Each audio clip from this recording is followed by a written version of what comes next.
सो बच्चों, आज के लेक्चर में हम लोगों को पास्कल लॉ की स्टडी करनी है।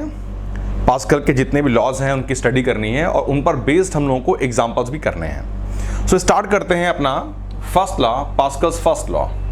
पास्कल के बेसिकली हमारे पास में 4 लॉ मिलेंगे हम लोगों को। तो पहले स्टडी करते हैं पास्कल्स फर्स्ट लॉ।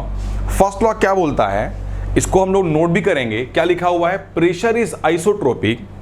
आइसोट्रोपिसिटी का मतलब होता है कि same physical property in all direction. अगर कोई भी किसी भी चीज से रिफ्रैक्टिव इंडेक्स से डेंसिटी कोई भी चीज अगर है, उसकी वैल्यू किसी भी एक पॉइंट पर हर डायरेक्शन से सेम आ रही है तो क्या बोलेंगे कि वो आइसोट्रोपिक है।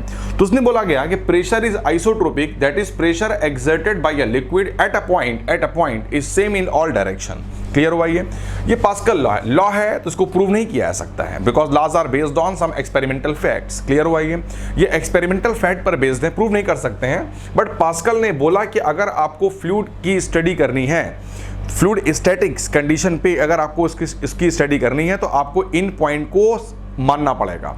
और जैसे ही मैंने इन पॉइंट को लर्न किया, इनको अप्लाई किया, तो देखा मैंने कि रियल लाइफ के जो प्रॉब्लम हैं उनके आंसर जो हमारे इन फॉर्मूले के थ्रू आए और जो रियल लाइफ में आना चाहिए वो मैच कर रहा है। मतलब मेरा अजम्पशन कैसा है, सही है, तो ये लॉ सारे सही हैं। तो प्रेशर इज आइसोट्रोपिक। से फॉर एग्जांपल सपोज करिए कि ये जो है एक लिक्विड यहाँ पर फिल किया गया, ये एक लिक्विड है, किसी वेसल में कंटेन है, ठीक है, और मैंने यहाँ पर कोई भी एक आर्बिट सा एक पॉइंट ले लिया, से ये पॉइंट ले लिया मैंने यहाँ पर ये पॉइंट। अब प्रेशर इज आइसोट्रोपिक मतलब क्या हो गया कि इस पॉइंट पर किसी भी डायरेक्शन से आप प्रेशर निकालें, से इस डायरेक्शन से इस पॉइंट पे प्रेशर से फॉर एग्जांपल आ रहा है से P1, इस वाले पॉइंट पर इसी डायरेक्शन से प्रेशर आ रहा है से P2, यहाँ से आ रहा है से P3 और से यहाँ से जो प्रेशर अप्लाई हो गया वो P4 हो गया। एक ही पॉइंट पे मैंने 4 डिफरेंट डायरेक्शन शो कर रखी हुई हैं और उनसे देखना है प्रेशर। तो जब हमने मेजरमेंट मतलब तो पास्कल लॉ के अकॉर्डिंग क्या होना चाहिए कि किसी भी एक पॉइंट पे प्रेशर डिफरेंट डायरेक्शन से कैसा आएगा, सेम आएगा। तो P1, P2, P3, P4 ये सारे कैसे होंगे, इक्वली। ये पास्कल फर्स्ट लॉ होता है, प्रेशर इज आइसोट्रोपिक। एक्चुअल में जितने भी न्यूमेरिकल सॉल्व करते हैं उनमें से पास्कल लॉ पर बेस्ड मैक्सिमम न्यूमेरिकल जो मिलेंगे आपको, उसमें आपको ये वाला पॉइंट अप्लाई करना पड़ेगा कि किसी एक पॉइंट पर, चाहे मैं इस डायरेक्शन से आऊं, चाहे मैं ऐसे आऊं, चाहे मैं किसी भी डायरेक्शन से आऊंगा, अल्टीमेटली प्रेशर उस पॉइंट पे कैसा आएगा, सेम आएगा, बिकॉज प्रेशर इज आइसोट्रोपिक। तो ये मैंने फिनिश किया इसका फर्स्ट लॉ। नाउ अब हम इसके सेकेंड लॉ पर आते हैं, pascal second law. Pascal second law बोलता है कि pressure varies linearly with height and depth. Very करता है, इट में इंक्रीजेस और डिक्रीजेस। प्रेशर इंक्रीज भी कर सकता है, डिक्रीज भी कर सकता है, लेकिन प्रेशर में जो इंक्रीमेंट होगा, जो डिक्रीमेंट होगा, उसका जो वेरिएशन आएगा हाइट या डेप्थ, हाइट मींस ऊपर, डेप्थ मींस नीचे। क्लियर हुआ, उसके साथ में लीनियर होगा, वो पैराबोलिक नहीं होगा, वो इलिप्टिकल नहीं होगा, वो हाइपरबोलिक नहीं होगा, वो एक लीनियर यानी कि लाइन की ही। अगर हम प्रेशर और हाइट में या डेप्थ में ग्राफ बनाएंगे तो ग्राफ एक स्ट्रेट लाइन वाला ग्राफ आएगा। वो ग्राफ कभी पैराबोलिक, सर्कुलर, इलिप्टिकल, हाइपरबोलिक नहीं मिलेगा। तो pressure varies linearly with height and depth. Clear हुआ। इस बात को क्लियर करने के लिए मैं एक डायग्राम प्लॉट करता हूं, उससे चीजें आपको और भी ढंग से क्लियर हो पाएंगी। से फॉर एग्जाम्पल, फॉर इंस्टेंस मैंने यहां पर क्या किया, मैंने एक वेसल लिया, ये मैंने एक वेसल बनाया और इस वेसल में मैंने से कैपिटल H हाइट तक मैंने इसमें लिक्विड फिल किया और इसमें लिड नहीं लगी हुई, ये ओपन टू एटमॉस्फेयर है। तो अगर ये ओपन टू एटमॉस्फेयर है तो नेचुरली इसमें ऊपर से यहाँ से P ATM, ये यहाँ से एटमॉस्फेरिक प्रेशर भी लग रहा होगा P ATM का। अब से फॉर एग्जांपल मैंने यहाँ पर क्या करा और मैंने से बॉटम कहीं भी ले लीजिए आप पॉइंट, मैंने चलिए बॉटम पे एक पॉइंट ले लिया, यहाँ पर एक पॉइंट ले लिया से पॉइंट A, और ये जो बेस एरिया है, बेस एरिया, अब मैंने पॉइंट से पॉइंट आप P ले लीजिए, बिकॉज बेस एरिया को मैं A ले रहा हूं, तो आप A से कंफ्यूज ना करें। तो पॉइंट P पे मुझे प्रेशर फाइंड करना है। हम लोग पहले कर चुके हैं कि प्रेशर 2 तरह का होता है, प्रेशर गॉज प्रेशर भी होता है और एब्सोल्यूट प्रेशर भी होता है। ठीक है, चलिए काम करते हैं। सबसे पहले मैं क्या करना चाह रहा हूं कि भाई मेरे को गॉज प्रेशर निकालना है। तो मैं क्या निकालना चाह रहा हूं, सबसे पहले मैं फाइंड करना चाह रहा हूं गॉज प्रेशर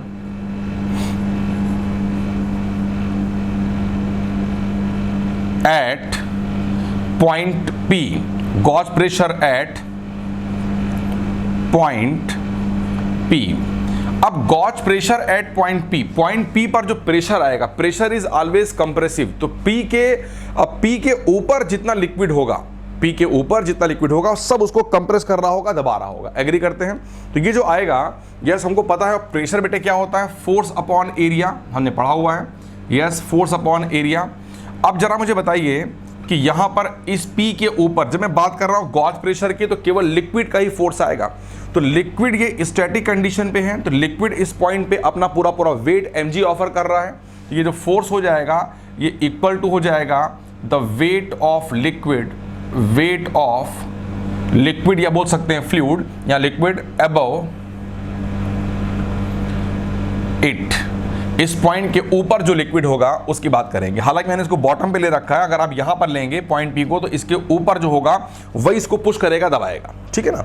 एग्री करते हैं? तो अब बेटे ये वेट हो गया mg, तो वेट हो गया mg divided by the area of cross section. Mass होगा density of liquid into its volume. अब इतने पूरे पोर्शन का, बिकॉज ये पूरा पोर्शन ही इसको दबाएगा, इसके ऊपर है तो कंप्रेस करेगा, तो वॉल्यूम कितना बेटा होगा, area, yes area, because area same है, एरिया इनटू हाइट से मैं इस हाइट को h ले लेता हूँ, स्मॉल h मैंने इस हाइट को एज्यूम करा हुआ है। तो ये बेटे आ गया density into volume is mass into g divided by क्या आ गया, a कैंसिल कर गया। देखिए हमारे पास में क्या आ गया, रो जी एच। अब देखिए हमारे पास में जो प्रेशर आया, गॉज प्रेशर आ गया एट पॉइंट P, कितना आ गया, रो जी एच। एग्री करते हैं? तो यहां से देखा हम लोगों ने कि gauge pressure at point P ये आ गया रो जी एच। ठीक है, गॉज प्रेशर, तो प्रेशर ड्यू टू लिक्विड जो आया ये आ गया रो जी एच, और इसको बोलेंगे गॉज प्रेशर। सपोज करिए मेरे को ऐसे ही फाइंड करना था एब्सोल्यूट प्रेशर, टोटल प्रेशर। ठीक है ना? ये तो टोटल प्रेशर ऐसे भी बोल सकते हैं एब्सोल्यूट प्रेशर। तो total pressure at point P, अगर मैं P पॉइंट पर टोटल प्रेशर की बात करूंगा तो बच्चे देखिए total pressure at point P की अगर बात की जाए तो बस क्या होगा, इसमें P ATM और ऐड हो जाएगा, तो P ATM प्लस क्या आ जाएगा, रो जी एच। इक्वेशन नंबर 2 बन गई। शायद आप मेरी बात से एग्री करते हैं। तो हमारे पास में देखिए हम लोगों ने क्या करा, हम लोगों ने गॉज प्रेशर का फॉर्मूला सीखा हम लोगों ने कि प्रेशर जो है अगर हम बात करेंगे तो प्रेशर कितना आएगा, रो जी एच आएगा। ठीक है ना? मैं जितना मैंने डिस्कस किया हुआ है मैं इसको रब कर रहा हूँ, और रब करने के बाद में फाइनली जो पिक्चर हमारे सामने बन रही है, जो हमने अल्टीमेटली जितना गेन किया, वो सबसे पहले हमें जो हमारा फाइनल रिजल्ट आया हुआ है मैं उसको यहाँ लिखूंगा। मैंने क्या किया था, देखिए मैंने एक यहाँ पर एक पॉइंट लिया। अगर इसको मैं और भी जनरलाइज करना है तो मैं काम करता हूँ, मैं वेसल की जो हाइट है, ठीक है ना, से इसको मैंने इसमें लिक्विड यहाँ तक फिल किया। ठीक है, क्लियर है ये? और मैं क्या कर रहा हूँ, मैं इसकी हाइट को कंप्लीट कैपिटल H शो करता हूँ, कैपिटल H। और से फॉर एग्जांपल इस बार पॉइंट P बॉटम पे नहीं है, कोई फर्क नहीं पड़ेगा ना, उसको और जनरलाइज कर लेते हैं। तो पॉइंट P फॉर एग्जांपल के यहाँ पर है, ठीक है ना, और पॉइंट P जो आ रहा है वो फ्री सरफेस से स्मॉल h की डेप्थ पर है, ओपन टू एटमॉस्फेयर है, तो ऊपर से इस पे P ATM का एक कंप्रेसिव प्रेशर लग रहा है। ठीक है, तो हमने देखा क्या कि अल्टीमेटली हमारे पास में फाइनली अगर मैं देखूं तो हमने मिला क्या, हम अगर देखें तो मिला ये हमको एट पॉइंट P जो हमने ड्राइव किया था एट पॉइंट P। नंबर 1 अगर मैं गॉज प्रेशर की बात करता हूं, गॉज प्रेशर, यस ये बेटे आ गया था रो जी एच, फॉर्मूला याद होना चाहिए, मैंने पूरा ड्राइव किया था, क्लियर, रो जी एच। और अगर मैं एब्सोल्यूट प्रेशर या टोटल, मैंने शायद लिखा था वहाँ पर उसको, तो टोटल लिख देते हैं, यहाँ पर भी कर देता हूँ, टोटल प्रेशर या एब्सोल्यूट प्रेशर की बात करें उसी पॉइंट P पर, तो वो आ गया था P ATM plus rho g H.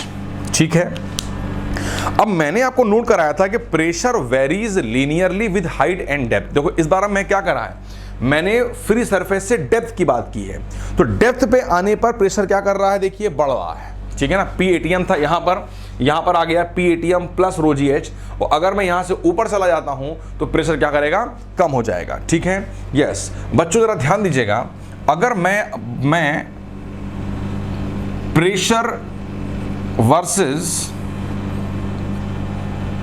Height या डेप्थ की बात करता हूं, और एक बार मैंने लिया गॉज प्रेशर और एक बार मैंने लिया एब्सोल्यूट प्रेशर। मैं गॉज प्रेशर को मैं लिख रहा हूं PG, G stands for gauge pressure, और इसको लिख रहा हूं PA, A मतलब हो गया एब्सोल्यूट प्रेशर। ठीक है, अब बच्चों देखिए गॉज प्रेशर, यस ये लिखा हुआ है तो ये हो गया Y पे, Y इक्वल टू रो और G तो हो गया कांस्टेंट, और X ये X के अंदर आ गया तो ये बन गया Y इक्वल टू MX। तो Y equal to MX is a straight line passing through origin. Agree करते हैं। और अगर मैं इस एंगल को अल्फा कहूं तो बताइए tan ऑफ अल्फा क्या आ जाएगा भाई। बेसिकली अगर आप यहां पर देखेंगे तो लिखा हुआ है गॉज प्रेशर इक्वल टू क्या था, रो जी एच। ये G अलग है, गॉज प्रेशर वाला है, इसको कैपिटल G करिए ज़्यादा बेटर रहेगा ताकि कोई कंफ्यूजन ना रहे, राइट। यस, तो ये हो गया रिप्लेस पूरा कर गया y एक्सेस से, h कर गया x एक्सेस से, तो क्या बन गया y इक्वल टू mx, और m हो गया स्लोप, वही होता है tan अल्फा, तो tan alpha will be equals to rho into g. ये हमने पॉइंट क्लियर किया। बताइए गॉज प्रेशर का वेरिएशन विद डेप्थ कैसा बन रहा है, लीनियर। ठीक है, अब जरा देखते हैं कि एब्सोल्यूट प्रेशर का जो वेरिएशन है विद डेप्थ कैसा बनता है। एब्सोल्यूट प्रेशर को लिखा मैंने हुआ है PA। यस, ये बच्चे कितना आया था, रो जी एच प्लस PATM। ठीक है बच्चे, PA को रिप्लेस करेंगे Y से, रो जी इज कांस्टेंट, H बेटे हो गया X एक्सिस में, और ये आ गया PATM, ये हो गया कांस्टेंट। तो ये लिखा Y इक्वल टू, ये हो गया M X, और ये बेटे हो गया C, और PATM इज ऑलवेज पॉजिटिव। तो y equal to MX plus C अगर मैं ग्राफ बनाऊंगा तो ये M पॉजिटिव है बिकॉज रो हमेशा ऑलवेज पॉजिटिव होगा, G पॉजिटिव होगा और PATM पॉजिटिव है, तो ये कुछ ग्राफ ऐसा बन जाएगा पहले कोऑर्डिनेट में। एग्री करते हैं। तो ये बच्चे ग्राफ बन गया किसका।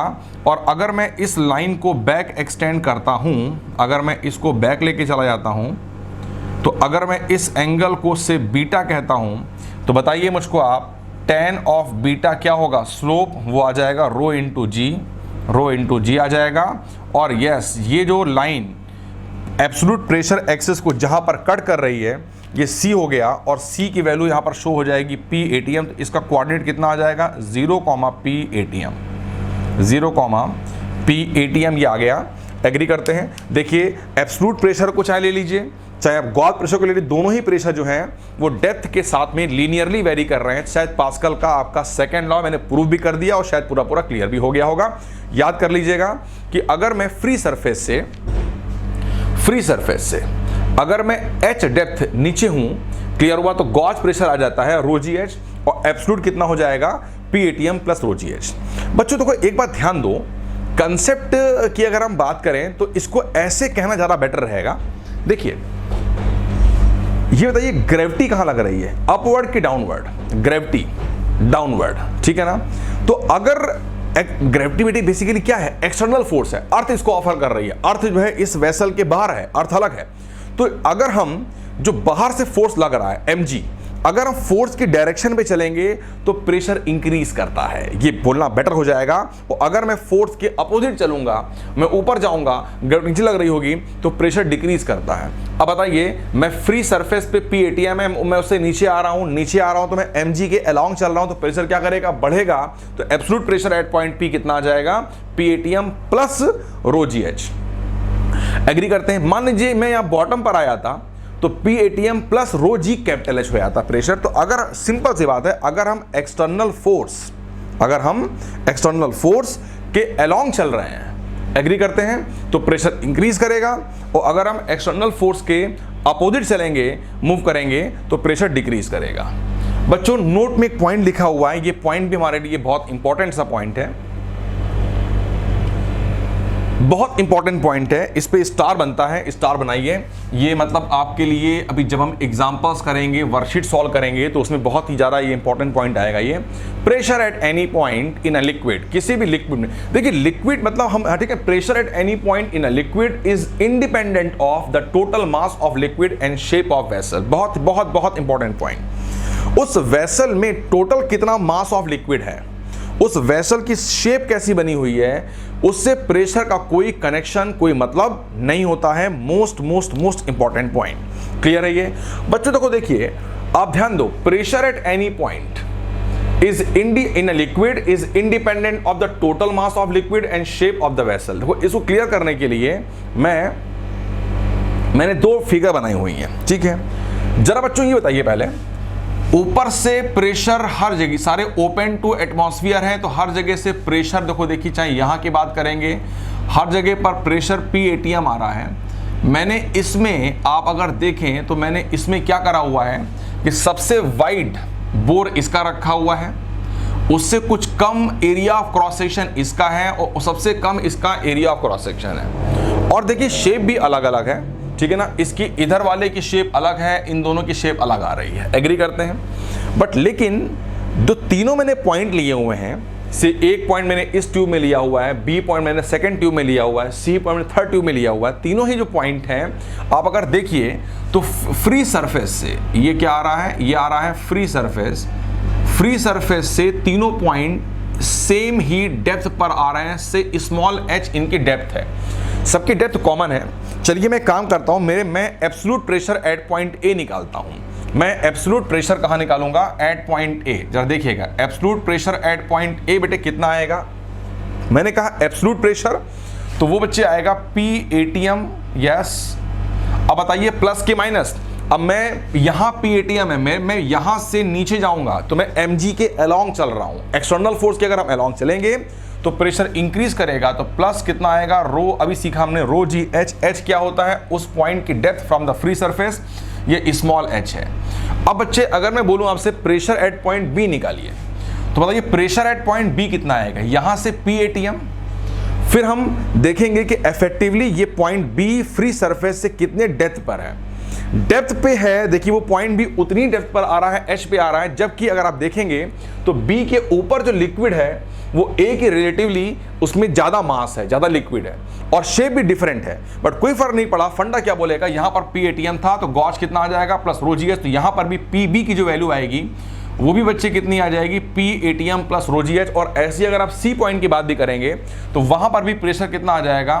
PATM प्लस रो GH। जी मैं बात कर रहा हूं एब्सोल्यूट प्रेशर की। बच्चों अगर मैं गॉज प्रेशर की बात करूंगा तो गॉज प्रेशर भी आई थिंक शायद A और B और C पर सेम आएगा। तो ये पॉइंट मेरा जस्टिफाई हो गया कि किसी भी पॉइंट के पर प्रेशर क्लियर हुआ, उसके ऊपर टोटल कितना मास है, उसके ऊपर लिक्विड का टोटल कितना मास है और वेसल की शेप कैसी है उस पर डिपेंड बिल्कुल नहीं करेगा। ये केवल डिपेंड करता है कि फ्री सरफेस से वो पॉइंट कितनी वर्टिकल डेप्थ पे आ रहा है, इस पे डिपेंड करता है। ये बहुत खास पॉइंट है, हालांकि आसान लगता है, लेकिन जब ये न्यूमेरिकल में आता है तो हमको दिक्कत हो जाती है। अब बच्चों हम इसी तरह से इस पे पॉइंट पर आइए। बच्चे देखिए यहां पर भी अलग सी तरह की एक आर्बिट सी शेप बनी हुई है और मेरे को निकालना है से पॉइंट P पर एब्सोल्यूट प्रेशर, ठीक है ना।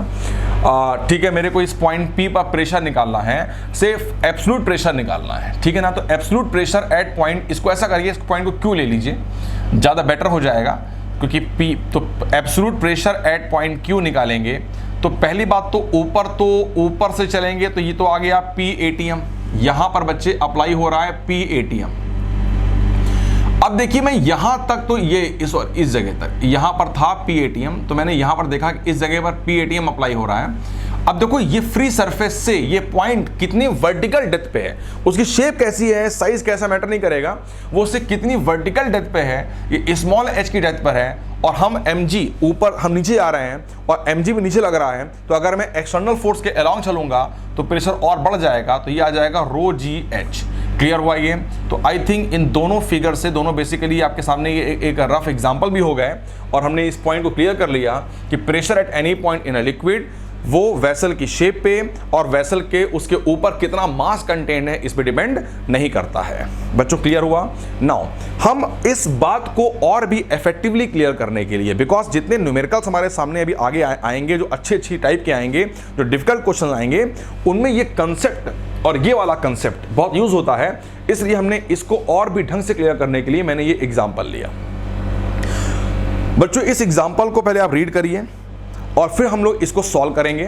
क्या लिखा हुआ है? Two vessels A and B have the same base area. देखिए दो वेसल्स हैं, उनका जो क्या है, इनका शेप भी अलग अलग है, क्लियर हुआ। बट लेकिन कंडीशन बोली गई है कि have the same base area, इनका जो बेस एरिया है वो एस है, एस फॉर सरफेस, वो इसको एरिया के बाद एस लिखा गया है, and contains water up to same height h. देखो दोनों में हाइट जो है आ रही है, वर्टिकल जो हाइट आ रही है वो सेम आ रही है, height h. But the mass of water in A is 3 times that of B. देखिए दिख भी रहा है कि ए में ज़्यादा मास होगा, बी में मास कम होगा। तो जो ए में, ए वेसल में जो लिक्विड का मास है, वाटर का मास है, वो बी के मास का 3 times है। क्लियर हो? तो अगर यहाँ पर mg वेट आएगा तो यहाँ पर आएगा 3 mg आएगा। क्लियर हो गया ये? Now find the ratio of the liquid pressure on the base of A to that at base B. अब बताइए पहले फर्स्ट पार्ट की लैंग्वेज से आप खुद चेक करिए कि उसने बोला ratio of liquid pressure, pressure की बात कर रहा है, तो किस प्रेशर की बात की गई है। अगर आपको प्रिसाइजली क्लियर हो पा रहा है कि हाँ भाई यहाँ पर बात की गई है गॉज प्रेशर की, या यहाँ पर बात की गई है एब्सोल्यूट प्रेशर की, तो आप उसकी बात करेंगे। अगर लैंग्वेज से में क्लियर नहीं हो पाता है तो हमेशा प्रेशर को एब्सोल्यूट लेकर के चलेंगे, मेरी बात को ध्यान रखिएगा, ठीक है। देखो बच्चे यहाँ पर तो लैंग्वेज से क्लियर है कि यहाँ पर हम लोगों को गॉज प्रेशर की बात की गई है। ये मैंने कैसे कह दिया बच्चों, देखिए लिखा हुआ है the ratio of liquid pressure, liquid को बात किया गया है, तो pressure exerted by liquid only means क्या हो गया, गॉज प्रेशर। ठीक है भाई, तो मैं इसके हिंट में आऊंगा और सबसे पहले मैं फर्स्ट वाले पार्ट को सॉल्व करूंगा। तो gauge pressure, ratio of liquid pressure means gauge pressure on the base of A to that at the base B. तो ए के बेस पे डिवाइडेड बाई बी के बेस पे आपको प्रेशर का रेशियो निकालना है। एग्री करते हैं? गॉज प्रेशर कितना बेटे होता, अभी किया था हम लोगों ने, गॉज प्रेशर होता है रो जी एच, एच होता है फ्री सरफेस से डेप्थ। क्लियर हुआ ये?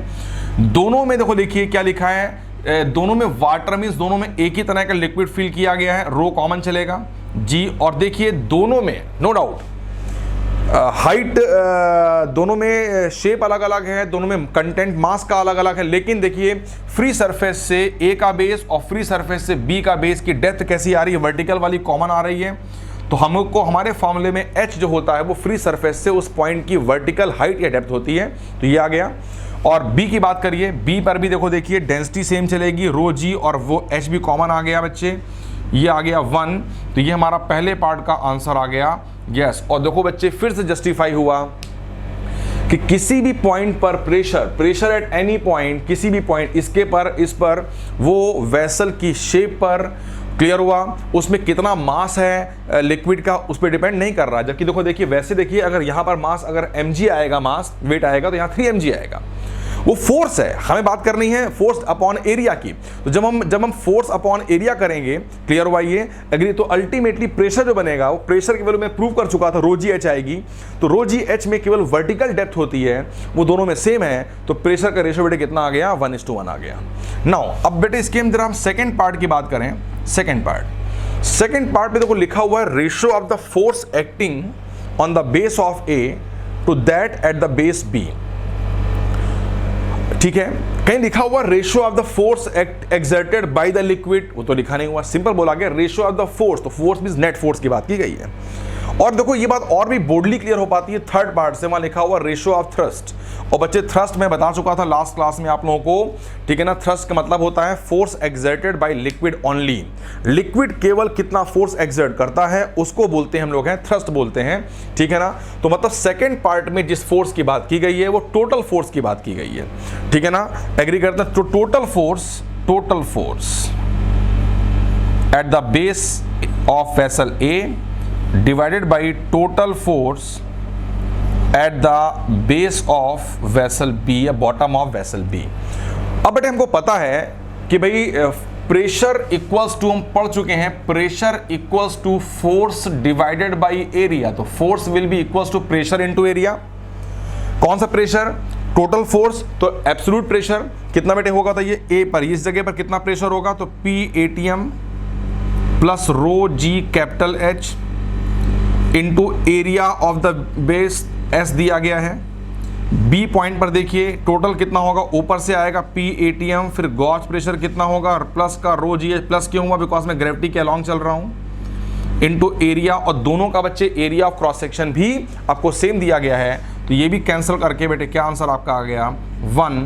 तो इसका आंसर भी आपका हो गया, रेशो आ गया 1:1। रेशियो क्या आ गया 1:1। एग्री करते हैं। नाउ अब जरा हम थर्ड पार्ट को सॉल्व करके देखते हैं कि थर्ड पार्ट का आंसर क्या आता है। ठीक है भाई, third part, ratio of thrust acting at the base of A. Thrust is basically force exerted by liquid only. तो यहां पर मैं लिखूंगा force by liquid at the bottom of vessel A divided by the force exerted by liquid only at the bottom of the vessel B. Yes, अब force बेटे होता है pressure into area. अब इस बार फोर्स बाय द लिक्विड, तो pressure by the liquid means gauge pressure आ जाएगा। एंड गॉज प्रेशर देखो देखिए दोनों पे रो जी एच आएगा into area of cross section. तो एरिया ऑफ वेसल वो भी दोनों में सेम है। यस, तो ये कैंसिल कर गया और बच्चे कैंसिल करके कितना आ गया 1। ये हमारा आंसर हो गया। ये कैंसिल करके कितना आ गया 1 आ गया। तो ये हमारा आंसर हो गया। तो तीनों पार्ट्स का आंसर कितना आ गया 1:1। और मैंने आपको क्लियर करने की ट्राई भी की हुई है इस वाले पॉइंट की, बिकॉज इस वाले पॉइंट पे बहुत सारा कंफ्यूजन होता है बच्चों में जब हम डिफिकल्ट प्रॉब्लम को ट्राई करते हैं, तो वो नहीं होना चाहिए। तो बच्चों स्टार्ट करते हैं pascal third law. First law कर लिया हम लोगों ने, सेकंड लॉ कर लिया, नाउ थर्ड लॉ का नंबर आता है थर्ड लॉ। थर्ड लॉ क्या बोलता है, इसका स्टेटमेंट क्या है कि if an external pressure is applied to an enclose fluid it is transmitted undiminished to every position of the fluid and also to the walls of the container. ठीक है, read कर लिया हम लोगों ने। अब इसका मतलब क्या बन रहा है देखिए क्या कह रहा है ये कि if an external pressure is applied to an enclosed fluid, किसी घिरे हुए लिक्विड, देखिए ये जो लिक्विड है इसको इस वेसल ने एनक्लोज कर रखा हुआ है। तो अगर किसी एनक्लोज फ्लूइड पे हम एक्सटर्नल प्रेशर बाहर से कोई और प्रेशर अगर अप्लाई करते हैं, मैनुअली करें या कैसे भी करें, ठीक है ना, अगर बाहर से फिर अप्लाई करते हैं तो वो प्रेशर ट्रांसमिट कर जाएगा। जैसे मान लीजिए मैंने ऊपर से कुछ प्रेशर अप्लाई किया तो प्रेशर हर लेयर पे ट्रांसमिट करेगा अनडिमिनिश्ड, बिना कम हुए। ऐसा नहीं होगा कि यहां पर ज्यादा प्रेशर था, यहां पर कुछ कम ट्रांसमिट हुआ, यहां और कम आया, यहां और कम आया, ऐसा नहीं है। जितना प्रेशर मैं बाहर से इस पे अप्लाई करूंगा उतना ही प्रेशर हर एक लेयर पे ट्रांसमिट करेगा बिना कम हुए। और ये लिखा to every position of the fluid की हर पोजीशन में पहुंचेगा, और इवन यहां तक कि वो कंटेनर के जो वॉल्स हैं उस पर भी पहुंचेगा और उतना ही प्रेशर पहुंचेगा जितना कि बाहर से अप्लाई किया गया था बिना कम हुए। ये पॉइंट है, ये भी बहुत काम पड़ता हम लोगों को है न्यूमेरिकल सॉल्विंग में। समझते हैं। इस बात को क्लियर करने के लिए मैंने क्या करा, देखिए मैंने 2 डायग्राम बनाए हुए हैं। वो एक ही कंटेनर है, बस क्या है कि पहले इसमें एक स्टॉपर लगा हुआ है, और देखिए फिगर नंबर बी में मैंने क्या करा, मैंने इस स्टॉपर को रिमूव कर दिया। देखिए जैसे ये स्टॉपर लगा हुआ था तब से क्या हुआ कि जो लिक्विड की फ्री सरफेस है वो एटमॉस्फेयर के कांटेक्ट में नहीं है। ठीक है, अब मेरे को यहां निकालना है टोटल प्रेशर, निकालना है एट पॉइंट ए। मेरे को निकालना है total pressure at point A, absolute pressure at point A. Clear हुआ ये? तो भाई यहां पर बाहर से तो ये तो बंद है, तो बाहर से तो कोई प्रेशर अप्लाई नहीं हो रहा, तो इस पॉइंट पर केवल लिक्विड का ही प्रेशर आएगा। और कितना आएगा, रो जी, और इस यहां से फ्री सरफेस से इसकी डेप्थ एच गिवन है, तो रो जी एच आ जाएगा। अब मैंने क्या करा, इसको ओपन कर दिया। नाउ अब यहां से पी एटीएम का एक एक्सटर्नल प्रेशर अप्लाई हो गया। अब देखिए यहां पर हमारा क्या होगा, यहां पर हमारा नोट वाला पॉइंट होल्ड करेगा कि if an external pressure is applied. देखिए जैसे मैंने इसको ओपन किया तो क्या हुआ, तुरंत एक बाहर से पी एटीएम का एक्सटर्नल प्रेशर इस लिक्विड पे ऑपरेट हुआ, अप्लाई किया गया। तो अब वो जो पी एटीएम का प्रेशर होगा वो लिक्विड की हर लेयर पे इक्वल ट्रांसमिट करेगा। मतलब यहां पर भी उसका कंट्रीब्यूशन पी एटीएम ही आएगा, इस लेयर पर भी जितना यहां से अप्लाई किया गया था उतना ही आएगा, वॉल पर भी उतना ही आएगा। ठीक है ना। तो अब अगर मैं pressure at point, total pressure at point ए की बात करूंगा, तो ये जो प्रेशर होगा वो इस पॉइंट पर भी बिल्कुल उतना ही आएगा जितना कि पहले था, बिना कम हुए, लिखा हुआ है अनडिमिनिश्ड। तो यहां पर जो प्रेशर अब आएगा वो पी एटीएम भी एक्स्ट्रा ऐड हो जाएगा apart from pressure by the liquid rho g h, वो तो होगा ही होगा, साथ में एक पी एटीएम का एक्स्ट्रा प्रेशर भी अप्लाई हो जाएगा। शायद आपको मेरा पॉइंट क्लियर हो गया होगा। ठीक है, नाउ इसके बाद पास्कल्स फोर्थ लॉ पे आते हैं। चौथा लॉ लास्ट लॉ होता है ये, इसके बाद पास्कल के सब लॉ खत्म हो जाएंगे। तो पास्कल फोर्थ लॉ, सबसे ज्यादा क्वेश्चन जो पूछे आ रहे हैं आजकल वो पास्कल फोर्थ लॉ पर आते हैं। हाँ, बट लेकिन किसी भी अगर अच्छी प्रॉब्लम की बात करेंगे तो उसमें फर्स्ट, सेकंड, थर्ड, फोर्थ सारे लॉ को एग्जामिनर अप्लाई करा लेता है। हाँ, लेकिन वैसे अगर हम नॉर्मल क्वेश्चन की बात करेंगे तो question generally pascal fourth law पर पूछा जाता है। स्टार्ट करते हैं। देखो, सबसे पहले क्या है कि पास्कल फोर्थ लॉ को ही हम लोग अपने नेक्स्ट लेक्चर में भी बहुत डीप में करेंगे, बिकॉज इसी पर बहुत डिफिकल्ट क्वेश्चन भी बन सकते हैं। ठीक है बच्चों, ध्यान दीजिएगा। On any plane parallel to the free surface of liquid, बहुत इंपॉर्टेंट, प्लेन जो है which is parallel to the free surface of liquid. ठीक है ना, पहली बात तो जो लिखा parallel to the free surface of liquid, liquid की फ्री सरफेस पे। On any plane which is parallel to the free surface of liquid, pressure is same at all points, हर एक पॉइंट्स पे प्रेशर कैसा आता है, सेम आता है। Pressure is same at all points, her point पे सेम प्रेशर आता है, provided the density of the liquid remain same, provided, हाँ कंडीशन क्या लगी हुई है, density of the liquid remain same. अब मैं इसको एक्सप्लेन करता हूं।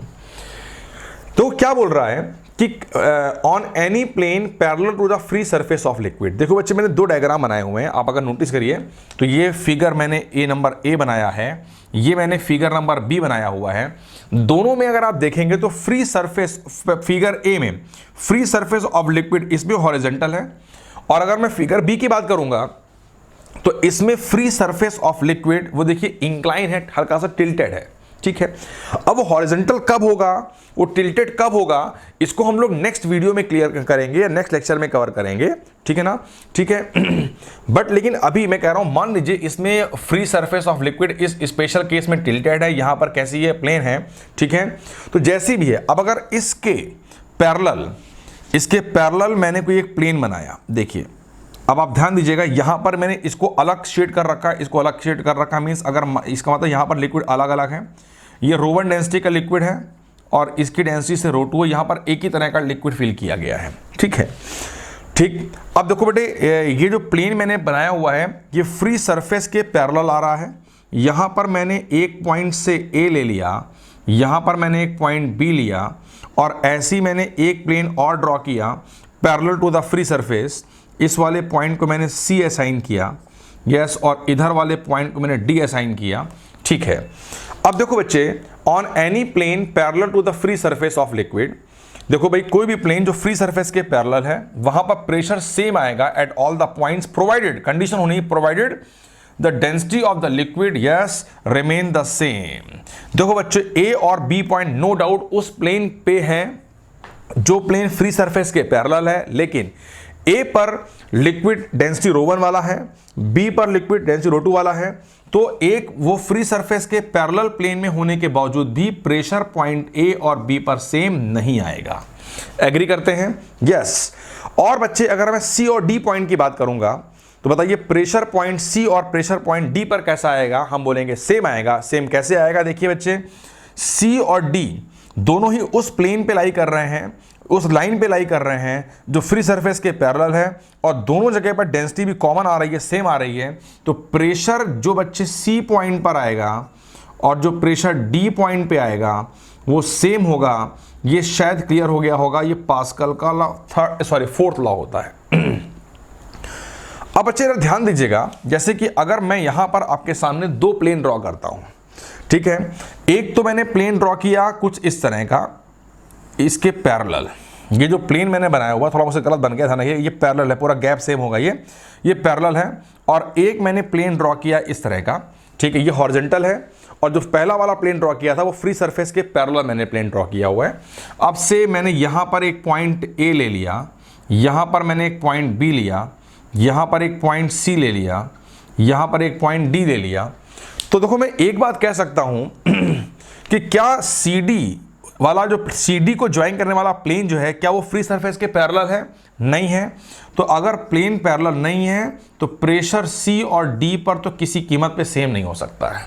हाँ, ये देखो बेटे, वो वाला प्लेन है जो फ्री सरफेस के पैरेलल है, और जो डेंसिटी लिक्विड तो एक ही तरह का है, जो डेंसिटी ए पर है वही बी पर है, तो डेंसिटी भी सेम हो गई, और ये वो प्लेन हो गया जो फ्री सरफेस के पैरेलल है। यस, तो यहां पर मैं कहूंगा कि जो प्रेशर एट पॉइंट ए आएगा और जो प्रेशर एट पॉइंट बी होगा वो इक्वल होगा। कितना होगा वो तो हम लोग बाद में निकालेंगे, अभी मैंने जाना कि यार ये पास्कल फोर्थ लॉ कहता है। अब बच्चे, पास्कल फोर्थ लॉ इतना इंपॉर्टेंट क्यों है? बिकॉज पास्कल फोर्थ लॉ की हेल्प से हम हाइड्रोलिक जैक नाम सुना होगा, हाइड्रोलिक जैक का यूज करते हैं। हाइड्रोलिक जैक क्या होता है, देखिए एक स्मॉल सा फोर्स, हमने जैक को ऐसे यहां से पुल किया और क्या हुआ, एक हैवी सा, एक बहुत ही हैवी वेट का, क्लियर हुआ, एक बॉक्स था, एक लोड था, उसको हमने जैक के थ्रू, क्रेन की से हेल्प से उसको मैं उठा करके मैंने यहां पर रख दिया। ऐसा होता है। अब वो अगर मैं मैनुअली उस बड़े से बॉक्स को, हैवी से लोड को उठा करके यहां से ले आऊंगा तो मैं नहीं कर सकता हूं। लेकिन मैंने क्या करा, एक लीवर को पकड़ा और इस पर हल्का सा फोर्स अप्लाई किया, क्लियर हुआ, तो उसके थ्रू हाइड्रोलिक सिस्टम होता है, उसके थ्रू क्या हुआ कि एक बहुत ही स्मॉल अमाउंट ऑफ फोर्स ने एक बहुत हैवी लोड को भी डिस्प्लेस कर दिया। ये इस फोर्थ लॉ की इंपॉर्टेंस है। कैसे है समझते हैं। उसको एक्सप्लेन करने के लिए मैंने क्या करा, मैंने एक हाइड्रोलिक जैक का एक रफ डायग्राम बनाया हुआ है, ठीक है। देखिए यहां पर क्या होता है कि हाइड्रोलिक जैक कुछ इस प्रिंसिपल पे वर्क करता है कि दो ट्यूब, देखिए दो ये ओपनर्स हैं। फर्स्ट ओपनर जो बना हुआ है इसका एरिया ऑफ क्रॉस सेक्शन छोटा है से A1 और दूसरे वाले का बड़ा है। जो हैवी लोड होता है जिसको मेरे को कम फोर्स की हेल्प से उसको लिफ्ट करना होता है, तो हैवी लोड को लार्ज क्रॉस सेक्शनल वाले पोर्शन पे पुट किया जाता है। जैसे मेरे को मान लीजिए एक बहुत हैवी मशीन है, उसको लिफ्ट करना है, तो उसको हैवी मशीन को, हैवी लोड को मैं यहां रखूंगा, ठीक है। और अब आप खुद देखिएगा F1 F2 तो इक्वल नहीं होंगे, लेकिन पास्कल फोर्थ लॉ को देखिए, फ्री सरफेस ऑफ लिक्विड कैसी है, देखिए ये हॉरिजॉन्टल है और ये वाला पॉइंट, अगर मैं इस सपोज करिए इस वाले पॉइंट को मैं 1 मार्क करता हूं और इस वाले पॉइंट को मैं 2 मार्क करता हूं, तो 1 and 2 लाइज ऑन, क्या बोलोगे, lies on the plane which is parallel to the free surface of liquid, clear हो गया। और दोनों जगह पे डेंसिटी भी सेम है, तो मैं ये बोलूंगा कि pressure at point 1 should be equal to that at point 2 according to Pascal fourth law, and pressure is force upon area, तो P1 would be equals to F1 upon A1 and P2 equals to, बेटे क्या आ गया, F2 divided by A2। तो F1 by A1 is P1, F2 by A2 is P2, clear है बच्चे। अब आप खुद देख लीजिए कि भाई कॉमन सेंस, जैसे कि 1 upon 3 है और 3 upon 9 है, तो कोई आपस में इक्वल है, एग्री करते हैं। तो छोटा अपॉन छोटा कैन बी इक्वल टू बड़ा अपॉन बड़ा, एग्री करते हैं। वही बातों को यहां पर भी आ रही है कि एक छोटा सा जो फोर्स है, अब आप खुद को देखिए कि ये F1 जो था it is equals to F2 times क्या आ गया, A1 अपॉन A2। देखिए no doubt F1 F2 equal तो नहीं थे, F1 F2, लेकिन एरिया में अल्टरेशन से क्या हुआ कि खुद देखो, देखिए एक स्मॉल फोर्स, देखिए एरिया छोटा है ये, तो छोटा अगर एरिया है तो ऊपर छोटा फोर्स है, बड़ा एरिया हो गया ऊपर बड़ा फोर्स हो गया, तो एक छोटा फोर्स भी देखिए एक बड़े फोर्स के बराबर आ गया विद द हेल्प ऑफ क्या आ गया, एरिया, ठीक है। तो इसलिए छोटे से अब एरिया पे अगर मैं स्मॉल सा फोर्स लगाऊंगा तो वो बड़े से लोड को भी क्या कर सकता है, लिफ्ट कर सकता है। वो शायद आपको यहां से क्लियर हो गया होगा। तो हाइड्रोलिक जैक में हम इस प्रिंसिपल को यूज करते हैं। कोई आपको फॉर्मूला लर्न नहीं करना है, आपको सिंपल फंडा देखना है कि प्रेशर पॉइंट 1 और 2 पे कैसा होगा, सेम होगा, शायद क्लियर हो गया होगा। अब बच्चों पास्कल हमने first law, second law, third law सब लॉ कर लिए हुए हैं। अब हम एक एग्जांपल और लेंगे जो पास्कल फोर्थ लॉ को और भी हमें ढंग से क्लियर करने की ट्राई करेगा, ठीक है। अच्छा एक बात बच्चों आपके मन में और भी आएगी, थोड़ा सा मैं और क्लियर कर दूं। हालांकि जब हम लोग अभी आगे बढ़ेंगे तो मैं जानूंगा कि ये कौन सा केस है और ये कौन सा केस है। अभी आपको मोटे तौर पे याद करना है, बाकी चीज़ों को प्रूव भी करेंगे भी हम लोग, वेरीफाई भी कर लेंगे, बट सबसे पहले आपको मोटे तौर पे इसको लर्न करना है, इसको ध्यान देना है कि जरा यहाँ पर आइए बच्चे। देखिए क्या है कि A और B ये देखो 2 पॉइंट्स हैं और C और D 2 पॉइंट्स हैं, ये तो मैंने बता दिया आप लोगों को। दोनों डायग्राम में डिफरेंस केवल ये आ रहा है कि देखो इसकी फ्री सरफेस प्लेन है और इसकी फ्री सरफेस टिल्टेड है। बच्चों अगर कभी भी लिक्विड की फ्री सरफेस हल्का सा टिल्टेड है, हल्का सा बैंक्ड अगर है, ठीक है ना, इसका मतलब लिक्विड 100% हॉरिजॉन्टल डायरेक्शन में एक्सीलरेट कर रहा है। मैंने क्या बोला, हॉरिजॉन्टल ना कि वर्टिकल। लिक्विड 100% हॉरिजॉन्टल डायरेक्शन में क्या कर रहा है, एक्सीलरेट कर रहा है। और अगर लिक्विड की फ्री सरफेस प्लेन है, इसका मतलब लिक्विड हॉरिजॉन्टल डायरेक्शन पे अनएक्सीलरेटेड है, एक्सीलरेट नहीं कर रहा है। अगर मूव कर भी रहा है तो उसकी वेलोसिटी हॉरिजॉन्टल डायरेक्शन पे कांस्टेंट है। अब वो क्यों ऐसा होता है वो तो मैं बाद में क्लियर करूंगा। ठीक है ना, अभी याद करा। तो इसलिए मैं कह सकता हूं कि इस फिगर को देख के मैं बोल सकता हूं या तो ये सिस्टम स्टेशनरी है, और या ये सिस्टम स्टेशनरी है हॉरिजॉन्टल डायरेक्शन में, और या ये हॉरिजॉन्टल डायरेक्शन में ये यूनिफॉर्म कांस्टेंट वेलोसिटी से ट्रेवल कर रहा है। वर्टिकल डायरेक्शन पे इसके पास एक्सीलरेशन है या नहीं है वो एक अलग बात है। इस डायग्राम को देख के मैं कह सकता हूं कि ये सिस्टम 100% हॉरिजॉन्टल डायरेक्शन में एक्सीलरेट कर रहा है, बिकॉज हॉरिजॉन्टल डायरेक्शन में जब सिस्टम एक्सीलरेट करता है तभी उसकी फ्री सरफेस टिल्टेड हो पाती है। ठीक है, चलिए ये पता होना चाहिए। अब जरा मैं अपने क्वेश्चन पे आता हूं, क्योंकि अगर ये पता होगा तभी आप लोग जो है कंसेप्चुअली प्रॉब्लम को समझ सकते हैं कि प्रॉब्लम में हमको अप्रोच कैसे रखनी है। एग्जाम्पल क्या है, a U tube contains some mercury at the bottom, water is poured into one arm and oil into the other, with mercury standing at the same level in both the arms. Height of the columns of oil and water are 9.5 cm and 7.6 cm respectively. Calculate the density of the oil in gram per cubic centimeter. हमें oil की density निकालनी है। Question जो हमको दिया गया है, सबसे पहले उसके अकॉर्डिंग हम डायग्राम बनाते हैं।